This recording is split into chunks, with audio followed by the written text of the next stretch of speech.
Joe Biden is actually one of the biggest race hustlers in history. I mean, he literally got into the White House based off of hustling racism with his fearmonger tactics, telling black people that America is so racist, going around campaigning that America's like one of the worst countries, demonize the police and all of that. So I seen they're covering what happened in the 1920s with the Tulsa, Oklahoma thing. The massacre, they call it. But really, it was just a race war. But now you got celebrities jumping on the bandwagon, piggybacking off of the rhetoric that Joe Biden is spitting out. And it's misleading, actually, what really took place. Now, we got a rapper, Puff Daddy, Papa Diddy Pop, whatever he calls himself now. This is how a lot of black people portray how the story actually happened. So I'm going to let you listen to it. Then I'm going to give you some context of what really took place. Check this out. Everything that you know is a lie. But I want to hit you with something that you can't run from. Just like we can't run from 9/11. We can't run from the Holocaust. Y'all ain't going to run from this shit. Because 100 years ago, yesterday, there was this thriving black community that was independent. We wasn't messing with nobody. Slavery was over. And we were just trying to make a way for ourselves, our own independence, after being enslaved for 400 years. So they made Tulsa a state. So then you have one side of the tracks, you have white ex-slave owners, and then the other side of the tracks, you have these black people that are independent entrepreneur, free thinkers that are getting together and deciding not to wait on help to come. It was a black Wakanda. This was the greatest black economic accomplishment ever. Let me tell you what these folks did. These folks were so jealous, they figured out a way to get a plane and drop bombs on us. Kerosene bombs on the top of our town, our roofs, our banks. Then they went and drug our brothers and our fathers and our sisters, and they raped our mothers and they killed our children. And they did it, and then they tried to erase it. We're not going to let that shit be erased. And we're not going to let the story end like this. So this message is to everybody that's just tired of waiting for somebody to come save us that's not going to come save us. Okay? And it's time for us to fight back. It's time for us to unify. Don't y'all know all we got to do is stick together? This thing don't take years. It takes integrity and rules and things that we're going to do. And the only thing I'm asking is we start and we make sure that we stand on the shoulders of our ancestors and we come up with the solutions. Okay, a lot of the stuff we hear about Tulsa, Oklahoma back in the 1920s, a lot of it is over-exaggerated. There was never an organized thing that the government put in place to actually drop a bunch of bombs down on black businesses and kill a bunch of black people. That never happened. What happened was it was a black dude in an elevator with a white woman. When the elevator opened, allegedly her dress or her clothing was ripped, and she claimed that the brother wound up trying to either sexually assault her or he raped her. And then what happened is they took the brother to the precinct. Back before we had all this gun control, black people heard about it, so they walked to the precinct with their guns because they heard the brother might be lynched and his rights might be violated. White people heard about it. They went there. Both groups are there together, the whites, the blacks. Everybody got a gun. Apparently a gun went off. Not sure if the white people fired it or the black people fired it. Whatever happened, a gun went off.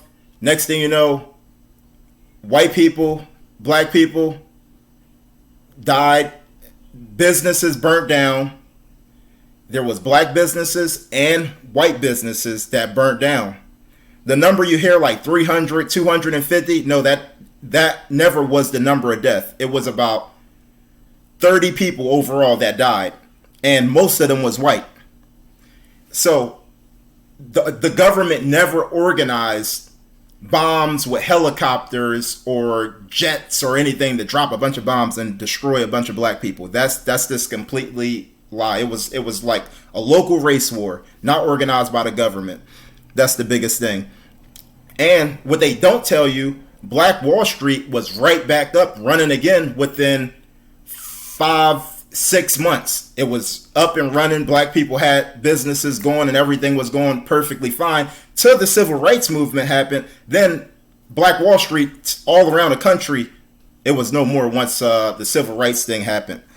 What I noticed is we hear a lot of false narrative, like even about slavery. Like slavery wasn't really about racism. It was business. Most of the slavery was based off of business. Historically, even through biblical time, there was never a bunch of white people that came to Africa with a whole bunch of ships and boats with ropes and nets, just capturing black folks and taking them to England and America. No, it was like the Kente tribe already had slaves, black slaves from other tribes that they captured who was already slaving in Africa, doing labor for them. So black people was enslaving other black people. Then they came up with a genius idea. Let's make money off of these Negroes. So they sold some of the Negroes up to the Arab people in the Middle East. Then they sold to white people, British people. Then they went to London. They went to America.